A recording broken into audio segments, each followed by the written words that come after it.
നമസ്കാരം, നവമി കിച്ചണിലേക്ക് എല്ലാവർക്കും സ്വാഗതം. ഇന്ന് നമ്മൾ ഉണ്ടാക്കാൻ പോകുന്നത് നങ്ക് കറിയാണ്. ചില സ്ഥലങ്ങളിൽ ഇതിനെ മാന്തളിർ എന്നും പറയാറുണ്ട്.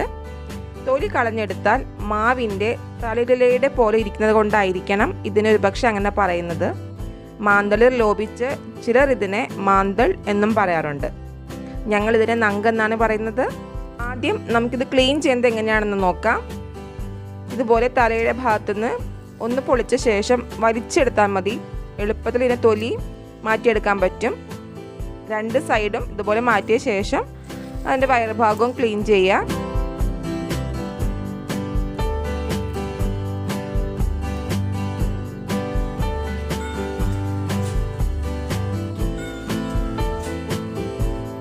പിന്നെ കത്രിക ഉപയോഗിച്ച് അതിൻ്റെ സൈഡും വെട്ടി കഴിഞ്ഞ് കഴിഞ്ഞാൽ മീൻ നല്ല ക്ലീനായി കിട്ടും.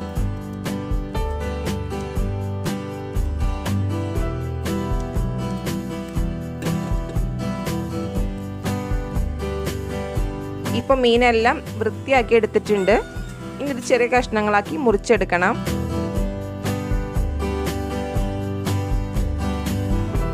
ഇനി നമുക്ക് കറി ഉണ്ടാക്കാൻ തുടങ്ങാം. അമ്മയാണ് ഇത് കറി വയ്ക്കുന്നത്.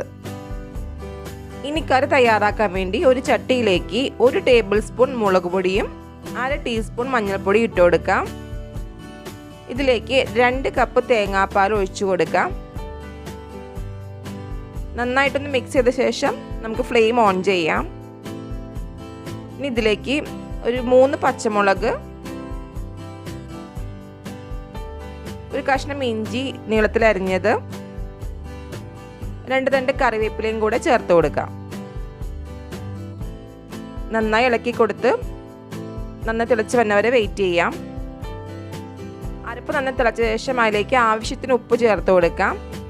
2 കഷ്ണം കുടംപുളിയും ഇട്ട് കൊടുക്കാം. പുളി നിങ്ങളുടെ ആവശ്യത്തിനനുസരിച്ച് ചേർത്ത് കൊടുക്കണം. ശേഷം മീൻ കഷ്ണങ്ങളിലേക്ക് ഇട്ട് കൊടുക്കാം. ഇനി നന്നായി തിളച്ച് വരട്ടെ.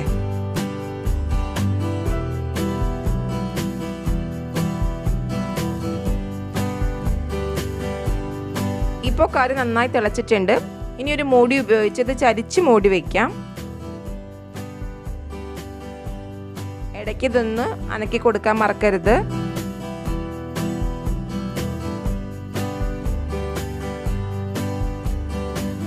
ഇപ്പോൾ മീനെല്ലാം നന്നായിട്ട് വെന്ത് ചാറൊന്ന് കുറുകി വന്നിട്ടുണ്ട്.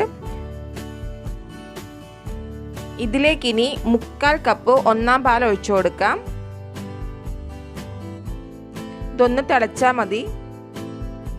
അതിനുശേഷം നമുക്കിത് വാങ്ങി വയ്ക്കാം. ഇനി ചീനച്ചട്ടി അടുപ്പത്തേക്ക് വെച്ച് അതിലേക്ക് 2 ടേബിൾ സ്പൂൺ വെളിച്ചെണ്ണ ഒഴിച്ചു കൊടുക്കാം. അതിലേക്ക് ഒരു 4 ചെറിയുള്ളി അരിഞ്ഞതും 2 വറ്റൽമുളകും കറിവേപ്പില ഇട്ട് കൊടുക്കാം.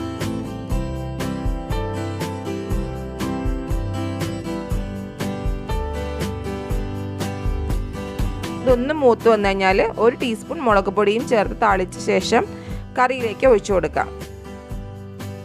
മുളക് പൊടി കരിഞ്ഞു പോകാതെ നോക്കണം. ഫ്ലെയിം ഓഫ് ചെയ്ത ശേഷം മുളക് പൊടി മൂപ്പിച്ചാലും മതിയാകും. ഇപ്പം നമ്മുടെ വളരെ ടേസ്റ്റി ആയിട്ടുള്ള നങ്ക് കറി തയ്യാറായിട്ടുണ്ട്. ഇത് ചോറിൻ്റെ കൂടെ കപ്പയുടെ കൂടെയൊക്കെ നല്ല കോമ്പിനേഷനാണ്. അപ്പോൾ എല്ലാവരും ഇതൊന്ന് ട്രൈ ചെയ്ത് നോക്കുക. നിങ്ങളുടെ ഫീഡ്ബാക്ക്സ് കമൻറ്റ് ബോക്സിൽ അറിയിക്കുക. നിങ്ങൾക്ക് ഈ വീഡിയോ ഇഷ്ടമായിട്ടുണ്ടെങ്കിൽ ലൈക്ക് ചെയ്യാനും ഷെയർ ചെയ്യാനും മറക്കരുത്. ആദ്യമായി ചാനൽ കാണുന്ന കൂട്ടുകാർ സബ്സ്ക്രൈബ് ചെയ്യാനും മറക്കരുത്. വീണ്ടും പുതിയൊരു വീഡിയോയുമായി വരാം. അതുവരേക്കും ബൈ. താങ്ക്